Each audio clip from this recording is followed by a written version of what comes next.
आला उमर अब्दुल्ला आर्टिकल 370 पर कहा कि उन्होंने अपना केस बहुत ही मजबूती से अदालत में रखा हुआ है और बेहतरीन की उम्मीद है, लेकिन नतीजा जवाबी दलील और फिर केस के फैसले पर मुनहसर होगा।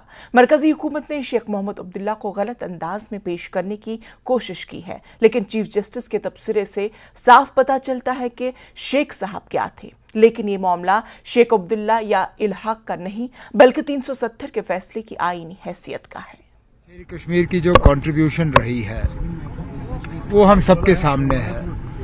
बदकिस्मती से पिछले 30-35 सालों में मुकम्मल एक कोशिश की गई कि शेर कश्मीर का जो कंट्रीब्यूशन रहा है उसको तोड़ मरोड़ के खासकर कश्मीर के लोगों के सामने पेश किया गया। और इसमें यहाँ तक कि मैं कहूँ कि बीजेपी वालों ने भी कोई कसर बाकी नहीं रखी। उनकी भी मुकम्मल कोशिश रही कि शेर कश्मीर की कंट्रीब्यूशन को वो गलत तरीके से जो है प्रेजेंट करें। अच्छी बात है कि honourable chief justice of India ने सुप्रीम कोर्ट में बेंच पे बैठ के वो ऑब्जर्वेशंस दी और हमने पहले ही उनका खैर मकदम और उनका इस्तकबाल किया है। तो आ जाए म्यूनसिपैलिटी के इलेक्शन, आ जाएंगे, हम लड़ेंगे, आ जाए। यहाँ हमने ये भी सुना है कि ये म्यूनसिपैलिटी इलेक्शन करने के मूड में है नहीं क्योंकि डरे हुए हैं। श्रीनगर में कम, जम्मू में ज्यादा।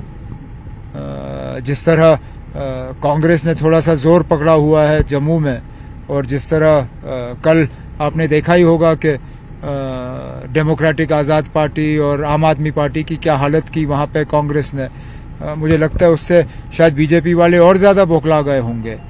लेकिन अगर इलेक्शन अनाउंस हो जाता है तो नेशनल कॉन्फ्रेंस बढ़ चढ़ के उसमें हिस्सा लेगी। नहीं, आर्ग्यूमेंट्स तो बहुत स्ट्रांग हुए, लेकिन अभी तक गवर्नमेंट ने जवाब नहीं दिया ना। क्या पता गवर्नमेंट का जवाब कितना स्ट्रांग होगा। केस आगे बढ़ने दीजिए, उसके बाद हम इस पे बहस कर सकते हैं कि किसके आर्ग्यूमेंट ज्यादा बेहतर है। लेकिन इतना मैं जरूर कहूंगा कि नेशनल कॉन्फ्रेंस की तरफ से ये फैसला कि कपिल सिब्बल साहब और गोपाल सुब्रमण्यम साहब हमारे इन दो पिटिशंस को रिप्रेजेंट करेंगे, मुझे लगता है बेहतरीन फैसला रहा है। और इससे अच्छा हम शायद सुप्रीम कोर्ट के सामने अपना केस रख नहीं सकते थे। अब बाकी उन जज हजरात तक है और ऊपर वाले तक है, लेकिन हम उम्मीद लगाए जरूर बैठे हैं। Senior leader BJP Kavinder Gupta ने कहा है कि मरहूम शेख मोहम्मद अब्दुल्ला ने उस वक्त के हालात को देखते हुए हिंदुस्तान के साथ इल्हाक का फैसला किया था। उन्होंने इल्जाम आयद किया कि शेख अब्दुल्ला इख्तिदार के मजे लूटना चाहते थे। कविंदर गुप्ता ने महबूबा मुफ्ती के बयान पर रद्द-ए-अमल का इजहार किया। उन्होंने कहा कि महबूबा मुफ्ती पाकिस्तान जाने के लिए आजाद है। ये कहना है कि चीफ जस्टिस ऑफ इंडिया ने जिस तरह से तारीफ की थी शेख मोहम्मद अब्दुल्ला की, कि उन्होंने जिस तरह से वो उस वक्त फैसला किया 1947 में कि इंडिया के साथ ही रहना है, लेकिन महबूबा मुफ्ती ये कहती हैं कि आज अब ये देखना पड़ेगा, जो 370 का मामला अभी चल रहा है, अब ये देखना पड़ेगा कि क्या शेख मोहम्मद अब्दुल्ला ने उस वक्त सही फैसला किया था हिंदुस्तान के साथ रहने के लिए। देखिए, उनको अगर फैसले में कोई गलती लगती है, अभी पाकिस्तान जाने से उनको कोई किसी ने रोका नहीं है। जहां तक शेख अब्दुल्ला ने क्या कहा, ये क्या सवाल है। ये उस वक्त के हालात इस तरह से थे, वो यहां पर सत्ता प्राप्त करना चाहते थे, वहां जिन्ना के नीचे रहना पड़ता था। कुछ मजबूरियां रही होंगी जिसके कारण से उन्होंने इस प्रकार के फैसले लिए। लेकिन ये भी सच है कि अब अभी हम आगे और जा सकते थे। गिलगिट बाल्टिस्तान हमारा होता अगर उन्होंने ना रोका होता।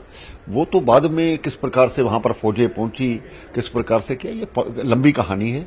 बाकी महबूबा मुफ्ती का ड्रामा तो आज से नहीं, हमेशा से है। वो लोगों को गुमराह करती हैं, लोगों को गलत दिशा देती हैं। कुल मिलाकर के जो 370 है वो संसद में पास हुई है। संसद सबसे बड़ा सदन है, उसमें चर्चा के बाद बहुमत के साथ कोई सुप्रीम कोर्ट इसके खिलाफ जाने वाला होगा ऐसा लगता नहीं। महबूबा मुफ्ती ने साथ में ये भी कहा, जब उनसे ये पूछा गया कि ये कहा जा रहा है कि वो सुप्रीम कोर्ट में जिस तरह की सुनवाई हो रही है दफा 370 के मामले पर, और वहां क्यों नहीं गई। वो कहती हैं कि वो 370 के खिलाफ बहस में कुछ भी सुनना नहीं चाहती, इसलिए वहां नहीं गई हैं और कोशिश कर रही हैं कि हिम्मत जुटाएं और उसके बाद जाएंगी कोर्ट वो सुनवाई सुनने के लिए। देखिए कि कोर्ट के फैसले किसी आधार पर होते हैं। आपकी हिम्मत से या दिखावे से कुछ होने वाला नहीं है। जो फैसला होगा जनता के हित में होगा, जम्मू कश्मीर के हित में होना चाहिए। 370 ने यहां पर परिवारवाद, भ्रष्टाचार, अलगाववाद ये सब चीजें लाई। आज 370 हटने के बाद ना तो पत्थरबाजी है, ना हुर्रियत के कैलेंडर जारी होते हैं। इस चीज को उनको समझना चाहिए। उनकी राजनीतिक दुकानदारी बंद होती है। ये सिर्फ ड्रामे करती हैं कि मैं ऐसे नहीं जा पाई और ऐसे नहीं जा